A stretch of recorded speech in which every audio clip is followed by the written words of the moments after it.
pricing, and the easiest way to book and pay in seconds. This is Angie, your home for everything home. Download the app today. I've driven a limo for 11 years. It might sound glamorous, but it's tiring, repetitive physical work. I got to a point where I was in severe pain and couldn't bend my leg or stand up straight when I got out of the vehicle. Then I fell and jarred my neck really bad. I could not drive or lift anything for months. When I heard Dr. Wallach on Coast to Coast AM with George Norrie, everything he said made sense. Once I eliminated the bad foods and started giving my body the right nutrients, I could feel the difference right away. I started sleeping through the night. My body didn't hurt all the time, and I was driving again in 3 months. I went from 230 pounds to 170 pounds. My life has completely changed, and I am so grateful to Dr. Joel Wallach. My name is Ruth Ellen Sanchez. Visit criticalhealthnews.com. Sign up for the newsletter to receive Dr. Wallach's 10 Bad Foods list and other invaluable nutritional advice. Call 855-949-RADIO to speak to an experienced nutritional consultant. That's 855-949-7234 and criticalhealthnews.com.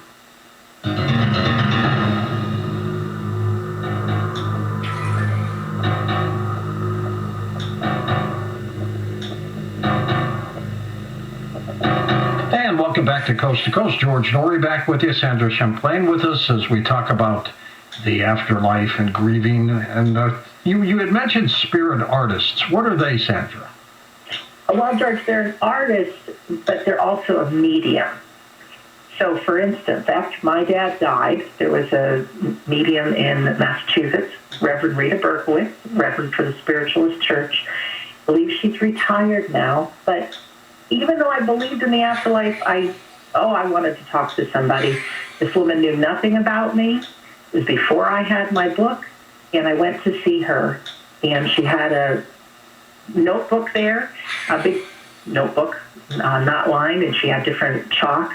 And as she started telling me some very specific things about my father, some shared memories, some conversations, but there's not a living soul that could know this information, her hand was also moving, and she drew a picture of my dad, similar to what he looked like when he was in his 20s in the Air Force. Because when we transition, and transition we all will, we will be whatever age we want, our perfect health. And apparently, my dad's most perfect time was when he was young and in the Air Force. So they can actually draw a portrait of your loved one. That's amazing. What gives them that ability to do what they do? Well, I think it is studying, it's practice. I think they need to have a gift of being artistic, number one, because I've seen people in my mind's eye, but I can only draw stick figures. So I think they have to have the gift of that. But really, the best mediums around are the people without big egos that are really there to serve and that want to tell the story that the loved one wants to share. So they have to have just a real commitment to humanity on both sides to be this messenger. Since you've been doing this yourself, what have you learned about the afterlife? Well, I believe wholeheartedly that when we pass, not only do we get to pick the age we want to be, but we are greeted and carried across the river, if you want to call it that, by our loved ones, by people that we're very familiar with, that we love. That crossing over, it's like a finish line from a big marathon. We are cheered on by our loved ones. Even our pets are there. Yes, our pets do go to the afterlife. Anybody that or anything that we've loved is there to greet us. It's a land very similar to what we have.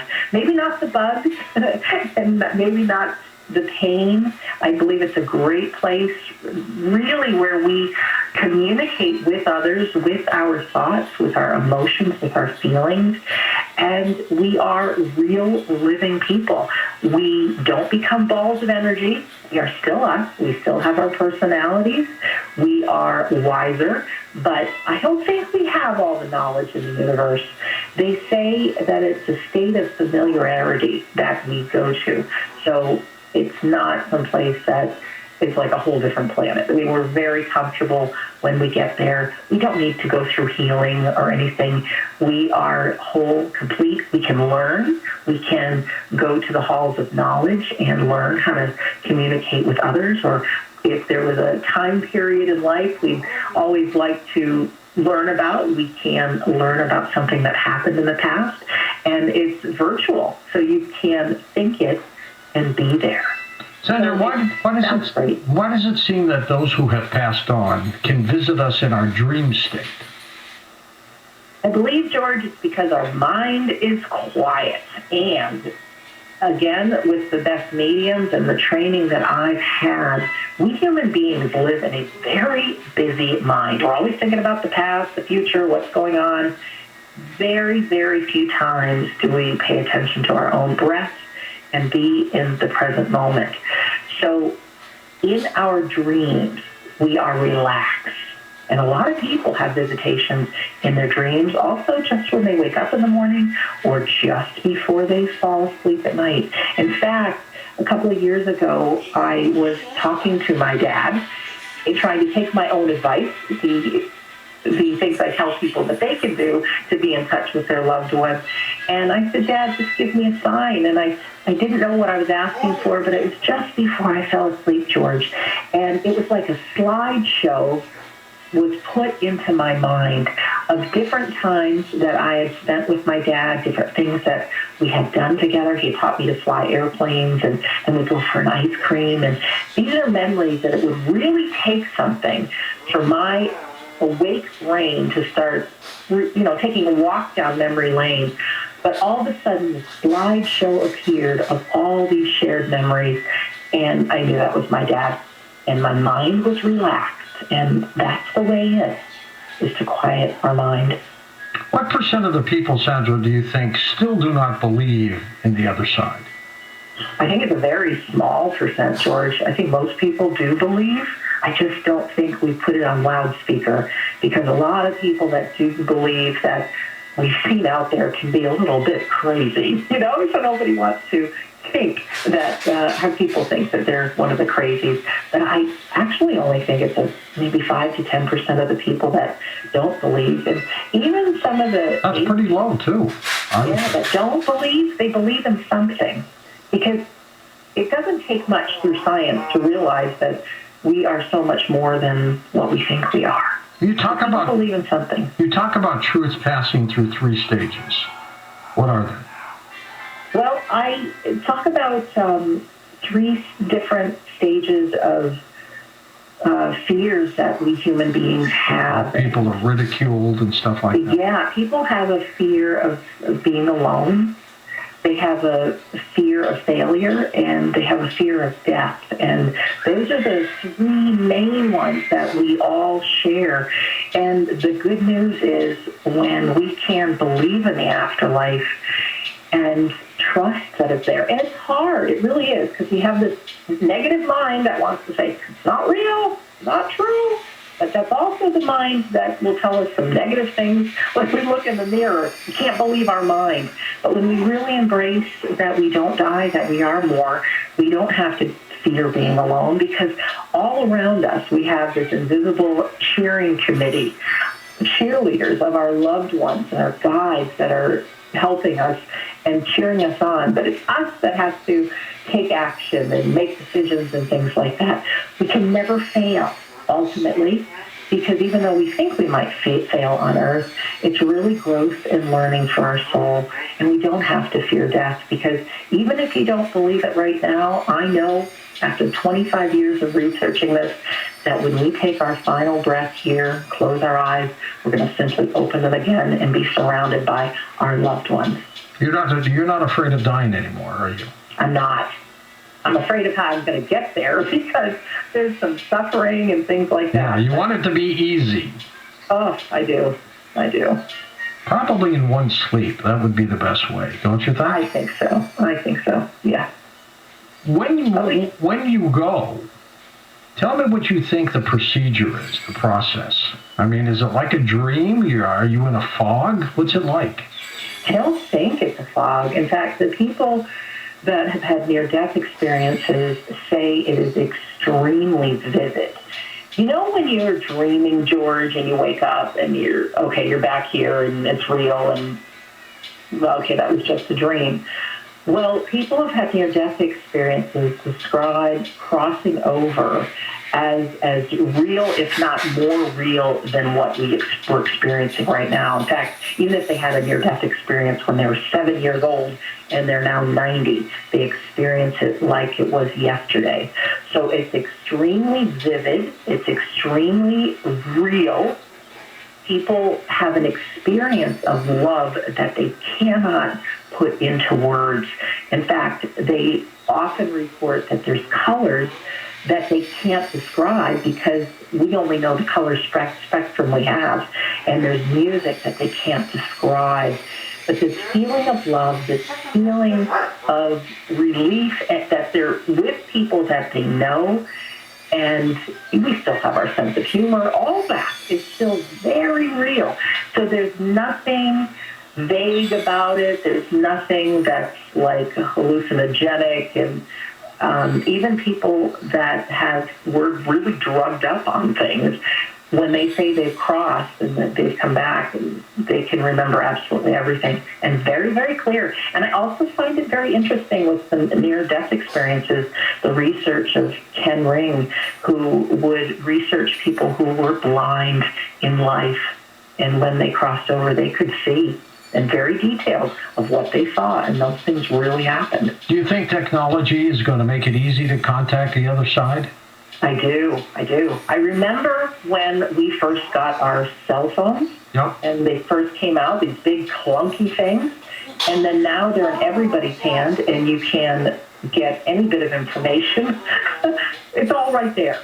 And I think the more people, and it might be young minds, I don't know, that start realizing that this is real and start following people like Gary Schwartz is working on the soul phone, Sonia Rinaldi with her work. When people start realizing that this is possible, people will start devising different ways, and then I think it will just grow exponentially. And I do believe it's only a matter of time, and I think it'll happen in our lifetime, that there is some technology that we can all use to be in touch with our loved one. What do you think of EVP's electronic voice phenomena? I love it. I think they're great. I think that a lot of these messages that come through can be our own minds making words out of like nonsense sounds. I think that is definitely possible. And I also believe that EVPs are very real. One of my first experiences was recording the sound of raindrops. And I've taken a course with Tom and Lisa Butler, who run the ATRANS-C, the Association of Trans Communication. And I imagine my grandparents, my aunt and uncle at the foot of my bed. Those were the only deceased people I had at the time. And I so wanted this to be real because at that point I had done enough research on the afterlife that I was still too afraid to share because I thought people would think I was crazy. So I wanted to have something tangible, sort of, so audible, to share with people. So I held out my tape recorder, little digital tape recorder, recording raindrops, and I just said, okay, you guys, if this is real and I'm meant to tell people about the afterlife, I said, I need you to try to speak very loud and so I can capture your voice, and then I'll say good night if it was nighttime. And so I just let it record for a minute, and then I played it back. And it was second number 46 on the counter. I still remember it, and I was flooded with goosebumps because in a man's voice it said, good night, Sandra. And then two whispers of female voices say, good night, and then another male's voice, good night. And that put the hope in the afterlife to the knowing very, very real for me. And then I went on to do, thousands of hours of EVP work. And I just gave it away and worked with other people. And sure enough, I was able to tap in to their loved ones and hear messages and things that I would never know about people. Never. And they came through on the audios. That's kind of freaky, isn't it? Yeah, it's super freaky. In fact, that night I went to bed after getting my first EVP, I was freaked out because I started feeling that, are people always around? Do I have no privacy? And there's a book written, and I can't remember the author, but it's called Do Dead People Watch Me in the Shower? Because that's what I was thinking. Are they all around me all the time? And it freaked me out. But rest assured, everyone, no, we have our privacy. They are busy in the afterlife. Whatever we didn't accomplish here, we get to do over there. But they're only a thought away and can be with us anytime. And reincarnation, you are a true believer of that? Well, I'm now 50-50. I thought like it had to be real. But someone said to me not too long ago that consider that people that claim to be reincarnated, they're very highly mediumistic, and that a person is coming through giving them evidence. So I'm not sure. And there are so many more souls, like human beings, living on Earth than did, say, 100 years ago, that if we were reincarnated, there's only so many souls to go around, but we have this population growth. So while I do think reincarnation can be real, and I do like the idea of recycling, it's something where I don't believe every human who dies all of a sudden is transported into being somebody else. If it is real, I think that we go through lifetimes together with our loved ones, and maybe we'll all meet up on the other side and say, hey, next time around, you play this role, I'll play this role. You need to learn a little about this, George, and so I'm going to do this to you so this happens. So it's okay for me to not know one way or the other, but reincarnation definitely points to the reality of the afterlife. And with the reality of the afterlife, I know that I live a better life now. Sounds like the one area, though, that you're kind of hedging. Yeah, it is. And I think I'll get the answer, but not too soon. How do people hear your podcast? We already tell them how we can hear you on, of course, the Shades of the Afterlife. Well, sure. I'm so delighted that you guys asked me to have a podcast on Coast to Coast AM. We love it. Great. Love it. And iHeartRadio is an easy way to do it. And just type in Shades of the Afterlife or Coast to Coast AM, Paranormal Podcast Network. But also my home base is WeDon'tDie.com. And for the last, 8 years, I had recorded We Don't Die Radio. And that's over 359, I think, interviews I have with human beings that have either had a near-death experience, or they're scientists, they're doctors, they're religious folks, all kinds of people who have great reasons to believe in the afterlife. WeDon'tDie.com to listen to that. We're going to come back and take phone calls with Sandra in a moment on Coast to Coast AM. Find out more about tonight's guest. Log on to coasttocoastam.com.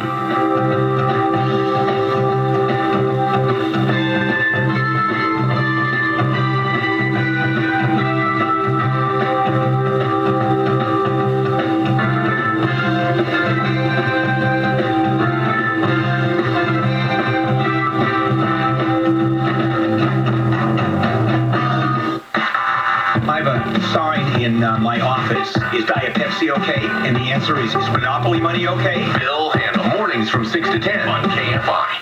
Contractor license 1047781. Wacky Zacky? Yeah? Do you know what time it is? Look at your cell phone. It's time for rejuvenation. What? Air conditioners work 24/7. And rejuvenation brings them back to life, all rosy cheek, and it puts a spring in their step. Well, so what's the benefit of rosy cheeks and a springy step? Your AC will cool better, last longer, and use less energy. You gonna clean my outside coals? The right way, not the easy way. And make all 6 critical adjustments? Of course, we never do anything halfway. What's this reju thing gonna cost me? $129, but you're not saying it right. How am I supposed to say? Rejuvenation. If I say it wrong, you'll still come over and do it? Sure.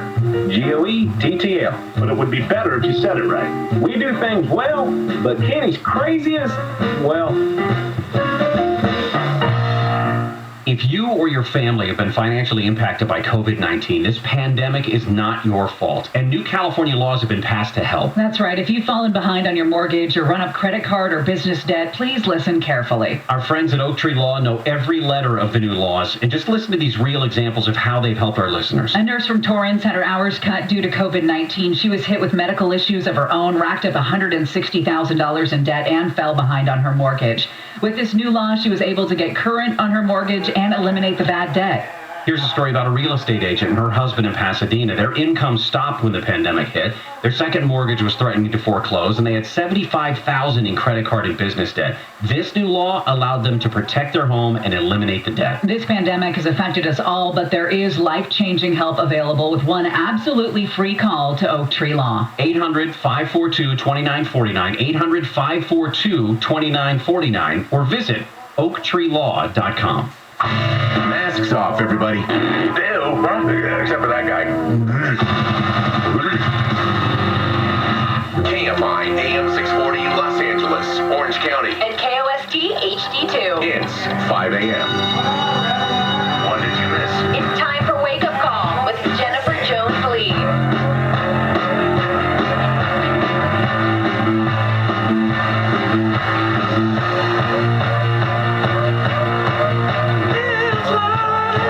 Is that the right song, John? Whoa, whoa, whoa. I sound like the little engine that could, or couldn't. More like couldn't. This is your wake-up call. It's Tuesday, June 15th. Wake up. I'm Layla Muhammad in for Jennifer Jones-Lee, who is enjoying a much-deserved vacation with some loved ones. I hope she's having a good time with her. I think her nephews are visiting. This is KFI AM 640 live everywhere on the iHeartRadio app. Before I get into the stories, if you have a great coffee that you make at home, because I'm one of those grab-and-go people, like I like to go pick up a coffee from a Starbucks or somewhere else. But if you have one that is really strong and good that you make at home in the mornings, please, please, please help me out. I need help. I'm drinking some mediocre stuff and it's not working.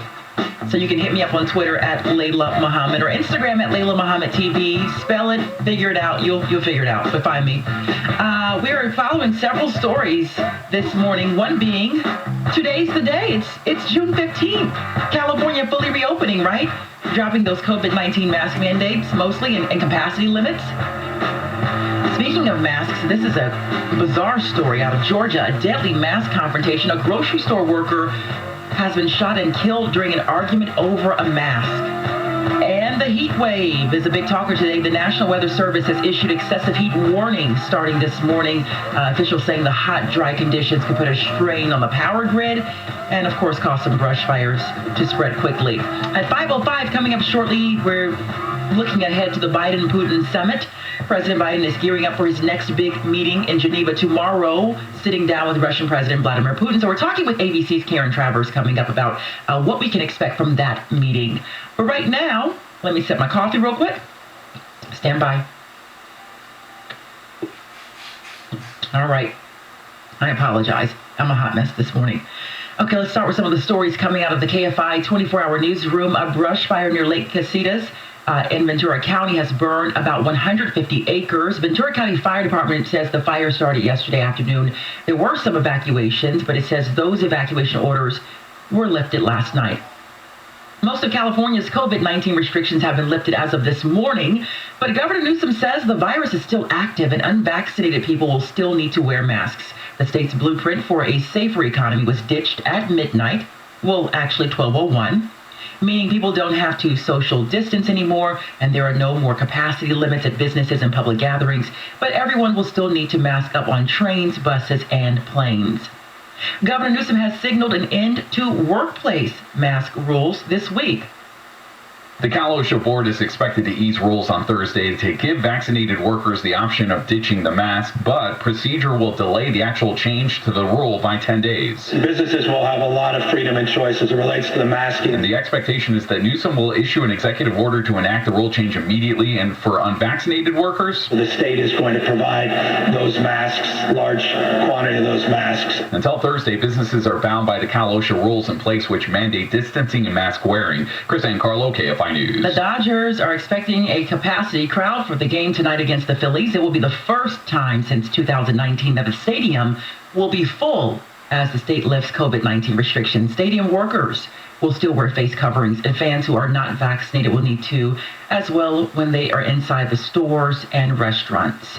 LA County Fire Chief Daryl Osby says his department is trying to heal following the shooting deaths of 2 firefighters. Osby says the shootings shook the entire department and departments around the country. I always thought that if someone died on duty, it would be one of our firefighters doing something miraculously courageous and saving someone's life. This is the first time Osby's spoken publicly about the shooting at Station 81 on June 1st. It's tough right now. As a fire chief, I wanted to make sure I got to my career without having any line-of-duty deaths. Investigators are still looking into why one firefighter killed another firefighter, then shot himself. Steve Gregory, KFI News. And you can hear more with Chief Osby this Sunday at 4 p.m. when KFI News presents A Season of Fire, hosted by Steve Gregory. Now, when we come back, we're checking in with ABC's Karen Travers about President Biden preparing for tomorrow's meeting with Russian President Vladimir Putin. But right now, let's check your drive. A wreck on the 91. Let's go to Artesia, 91 eastbound just before Pioneer. It's a wreck with an overturned car down the right shoulder embankment. Crews have the right lane blocked right now. They did have a few more lanes blocked a little bit earlier. They have opened those up, but you're still going to find some pressure right around Bellflower Boulevard. In Diamond Bar, 60 westbound just before Grand. Hearing about a wreck that's on the right shoulder at this location. Jam up at Phillips Ranch Road. In Laguna Hills on the 5 south and Lake Forest Drive. There is a brush fire here. Fire crews have the Lake Forest on-ramp shut down because it's near the wall there on the right shoulder by the on-ramp. So that'll be a visual hazard for sure. And Corona, 15 southbound just before the 91. That's a wreck with a motorcycle up against the center divider and a truck on the right shoulder just a little further down the road. KFI in the Sky helps get you there faster. I'm Robin Banks. All right, thanks, Robin. Right now, 5:05 on your wake-up call. Let's say good morning to ABC's Karen Travers. I know you've been busy. A little bit. A little bit, yeah. What time is it there right now? What time is it where you are? It is 2 p.m. We're 6 hours ahead here in Brussels. Oh, I hope the weather's lovely. Okay, let's talk about... Quite nice. Yes, you deserve that. I know you're working really hard. So the President Biden has been busy having a lot of meetings. He wrapped up his first NATO summit. Take us through what was accomplished in his one-on-one meetings yesterday. Yeah, a lot of this was really aimed at giving the president a listening tour, to hear from European allies, to hear from the NATO country leaders about what they would like to see him raise in tomorrow's meeting in Geneva with Russian President Vladimir Putin. We heard that at the G7 summit, then again here in Brussels. The president today is finishing up his trip to Brussels by meeting with leaders of the European Union. And Russia, of course, is a significant security threat, an economic threat in this region. And the president said yesterday that he was hearing from a dozen NATO leaders that they were happy he was having this sit down tomorrow. They thought it was appropriate to do it right now. And they were telling him what they would like to see put on the agenda. So it gives the president a chance to start prepping for this meeting by hearing it directly from U.S. allies. I know one of the questions President Biden was faced with was, after he has this meeting with President Putin, how does he know that he can trust sort of what they've discussed? And, he didn't answer it. And I think it was very notable how guarded the president seemed to be yesterday at the press conference. Normally he likes to chat with reporters. Yesterday his answers were very concise.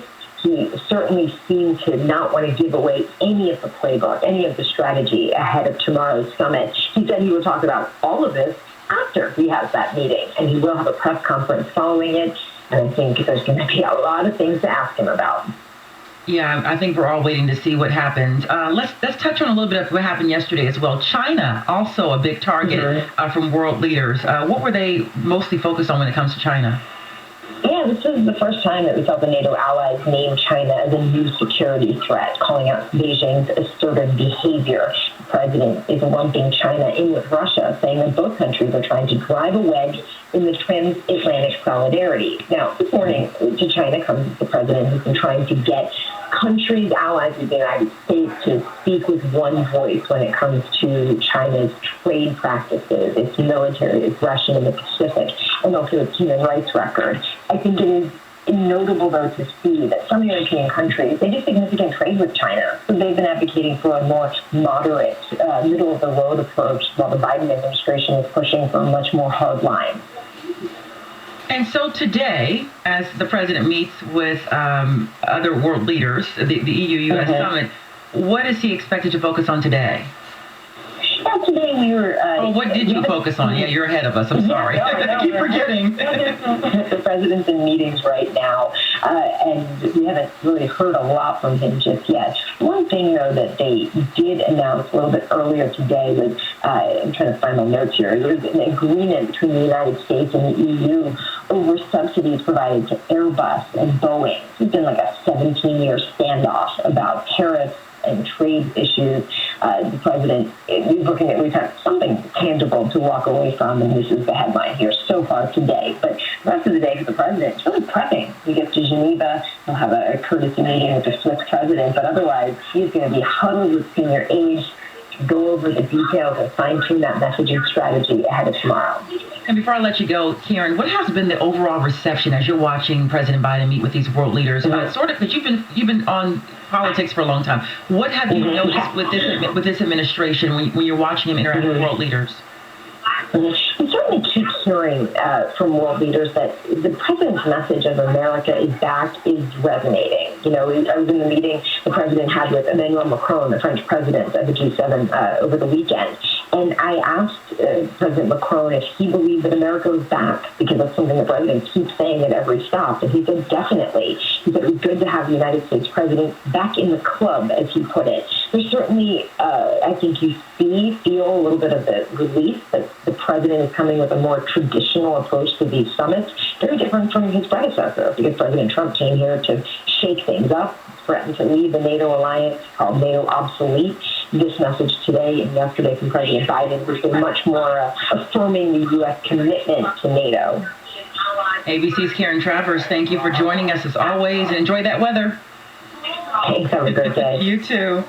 Yeah, she's traveling with the president in Brussels, and then she'll be with him as he heads to that meeting with Vladimir Putin in Geneva tomorrow. So let's get back to some of the stories coming out of the KFI 24-hour newsroom. We were just talking about President Biden in Brussels today for that meeting with EU leaders. The president says it is in America's best interest to have good relationships with NATO and the European Union. I think we have a great opportunity to work over the EU as well as NATO, and we're feeling very good about it. Biden says he has a very different view on the EU than former President Trump did. Georgia Republican Congresswoman Marjorie Taylor Greene has apologized for comparing COVID-19 restrictions to the horrors of the Holocaust. I'm truly sorry for offending people with remarks about the Holocaust. There's no comparison. There never, ever will be. Taylor Greene visited the U.S. Holocaust Memorial Museum in Washington yesterday and then offered that apology. She had compared mask mandates to the Nazis forcing Jews to wear yellow stars. The Biden administration is expected to lay out a new strategy today to combat domestic terrorism. ABC's Aaron Katursky says it's now the biggest threat to national security. The new strategy aims to stop foreign influence campaigns, reduce extremist material online, and train members of the military who might be targeted for radicalization. Katursky says that strategy does not change any laws, only assess whether current laws are adequate. He couldn't make it to the wedding, so Mom took the wedding to him. Anita Sanchez's father passed away last year, so she wanted her two sons, Sergio and Manny, to walk her down the aisle. 17-year-old Sergio, however, has been fighting leukemia since he was 6. He got a bone marrow donation from brother Manny in April, but Sergio couldn't get out of the hospital in time for the wedding. So with the help of staff at Children's Hospital Los Angeles, paper decorations and lights were hung for a pre-ceremony ceremony recorded at the hospital with Sergio walking Mom to the groom. The recording was then played 3 days later at the actual ceremony just before Manny walked Mom down the aisle again to make it a full family affair. Michael Crozier, KFI News. When we come back, we're talking cybersecurity specialists. So we've been having a lot of discussions lately about cybersecurity threats. And now large companies, even some small ones, are hiring full-time specialists. So what are these jobs paying? That's the question. We're going to check in with ABC's Jim Ryan. But right now, let's take a look at your drive from the Southern California Toyota Dealers Traffic Center. We make it easy. There's a wreck on the 60. It's a Diamond Bar on the 60 westbound just before you get to Grand. You'll see it there on the right shoulder. So not disrupting the lanes per se, but you will find some slowing right around Phillips Ranch Road. In Artesia, still looking at the 91 eastbound just before Pioneer. It's a wreck with an overturned vehicle down the embankment. So the right lane is blocked at the main lines. and you will slow down right around Bellflower Boulevard. Laguna Hills on the 5 South at Lake Forest Drive. Fire crews have the Lake Forest on-ramp shut down. There's a brush fire there near the wall on the right shoulder. Corona, motorcycle and a truck collided on the 15 southbound just before the 91. Center divider and right shoulder are where they are sitting. And Castaic on the 15 northbound just before Templin Highway, a refrigerator in the 2 left lanes to avoid. KFI in the sky helps get you there faster. I'm Robin Banks. This report is sponsored by dmv.ca.gov. Is it time to renew your vehicle registration? Take care of it online. Renewing online with the new DMV website is quick and safe without a visit to a DMV office. Visit dmv.ca.gov to start your renewal today. This is Dan Patrick. Here's what's trending on the iHeart Sports Network, presented by Mercedes-AMG. The NBA is considering a rule change to limit unnatural shooting motions to draw fouls. The league wants to restrict players from leaning backwards and sideways. The Clippers defended their home court against the Jazz to even the series at 2. Kawhi Leonard and Paul George each scored 31 points and say goodbye to cutout fans because for the first time in almost 2 years, Dodger Stadium returns to full capacity today. The Dodgers edge the Phillies. I'm Misty George. What's the difference between an AMG skeptic and an AMG believer? A split second. The time it takes to fire up the ignition, step on the gas, and hear that gutsy engine roar. Go to MB.